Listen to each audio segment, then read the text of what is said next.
Alham Production. Mesdames, Messieurs, bonsoir et bienvenue ce soir ici au Congénie pour la grande finale de Micro d'Or. Ce soir, Montoyombe, la grande finale de votre compétition Micro d'Or. Mais m'a accompagné qui nga xamanteni momoy Sister Thiana. Sister Thiana, bonsoir. Bonsoir Medba. Assalamu alaikum. Waaw yéen nag lii mooy lan assalamu alaikum. Est-ce que mooy ba ah Medba dafa mel ni tey fii du yomb. Merci beaucoup. mënta yomb. Je pense que ni bu naree yomb dañ koy bàyyi tas lépp ñëpp daal di ñibbi. loolu am na. parce que tey waa Alham Production noo xewle waa Saint-Louis noo xewle mais ce sont les jeunes talents ñoom noo xewle.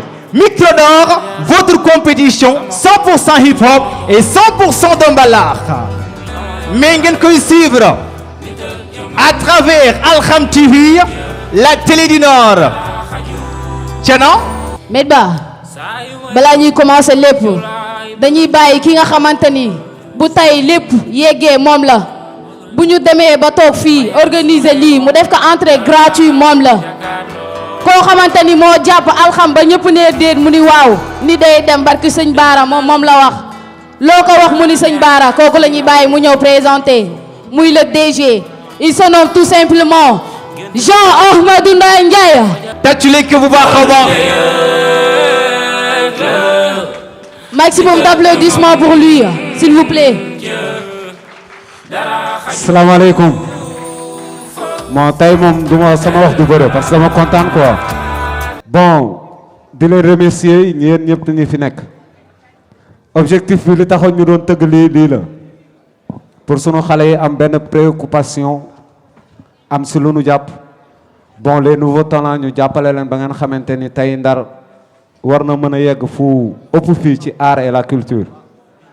bon di leen remercier nag di leen wax ni Alham Product benn maison de production la bu fi nekk. boo xam ni day promouvoir l'art et la culture lépp pour Ndar la xale yee ko tax a jóg luñ ci ñàkk nit ñi daan yéen a ngi ñàkk di def lii mais defuñu ko leneen lu sunu doom yi parce que nous sommes des artistes comme vous. te kaf la ak caaxaan moo nu dajale fii ñu ñëpp lu nekkoon ay 36 personnes dem ba tey nekk 6 personnes ci final bi kon yàlla jàpp na ci mais yéen it jàpp ngeen ci.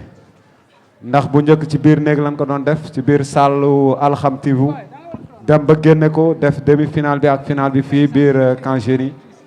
bon te saa yu ñu ko defee ngeen bàyyi seen i yëpp ñëw di leen remercier waat te ñi nga xamante ne dañuy participer ki gagné ñu xam ne kaf la foo la et puis ñi nga xamante ni gagné wuñu dina leen permettre muy si côté woykat ak si côté fecckat ñu jàngiwaat.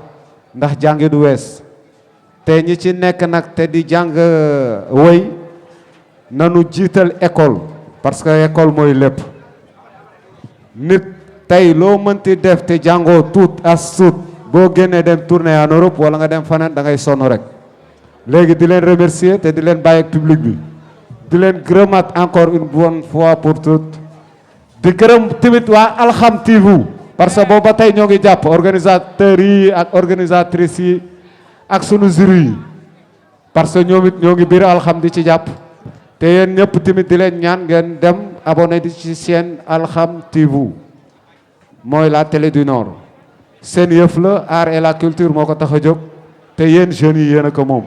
ok merci merci. merci beaucoup. le DG de Alham Production, le DG de Alham TV.